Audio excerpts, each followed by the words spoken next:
£23 million to end HIV in this country by 2030. Is that the right approach, do you think?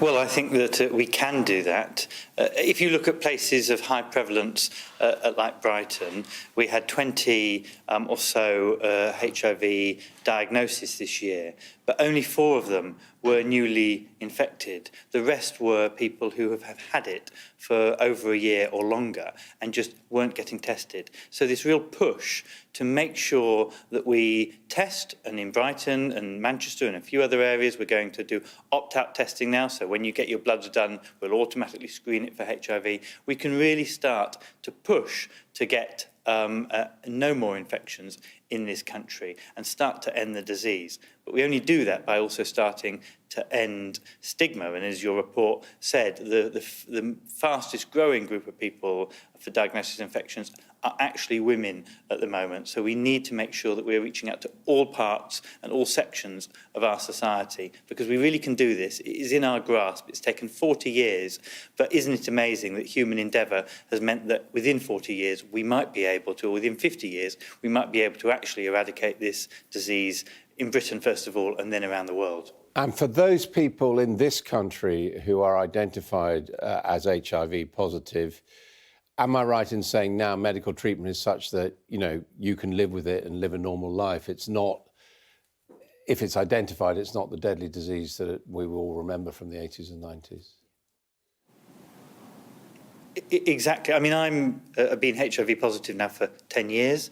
I'm on treatment. I take 1 pill a day just before I go to bed. And when they test my blood, it's undetectable. It means the test can't even detect HIV there. If I stop taking the pill, it might come back. But actually, that undetectable means I can't pass it on, which is vitally important for if we're going to stop this disease.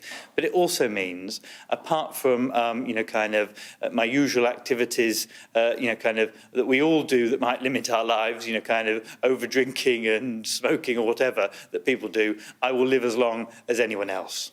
And what about the rest of the world away from the rich world? I mean, is that sort of treatment, that sort of maintenance treatment available in the places where HIV positivity is high, for example, in Africa? Well, unfortunately in Africa, HIV and AIDS is still the biggest killer for adolescent girls.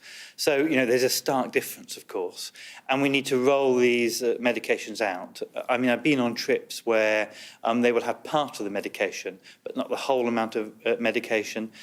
But in places like Africa, it's not just about dealing with HIV, it's dealing with health in a holistic way.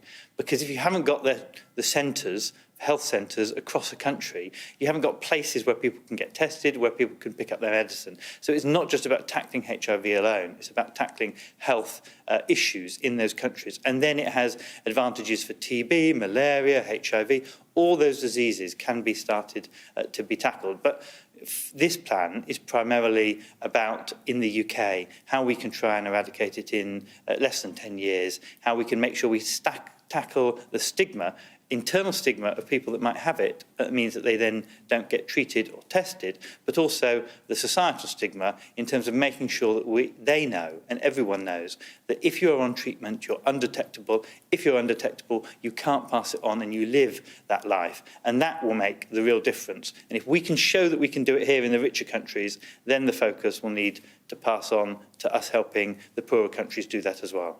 Now, it is World AIDS Day. That's your ribbon you're wearing in your lapel.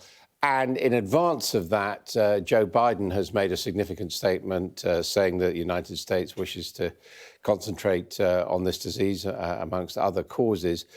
President Trump, of course, wouldn't talk about AIDS for the 4 years he was in the White House. How significant is that change, do you think, in terms of the fight against AIDS globally? Look, it's really significant. The US is a country that oscillates between one extreme and another very often.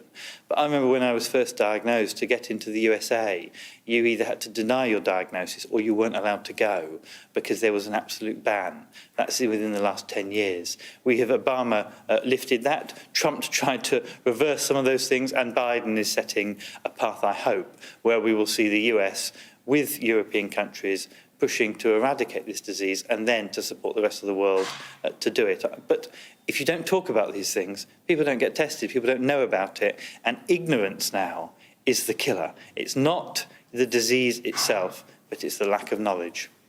Lloyd Russell-Moyle, thank you very much indeed for joining us on World AIDS Day.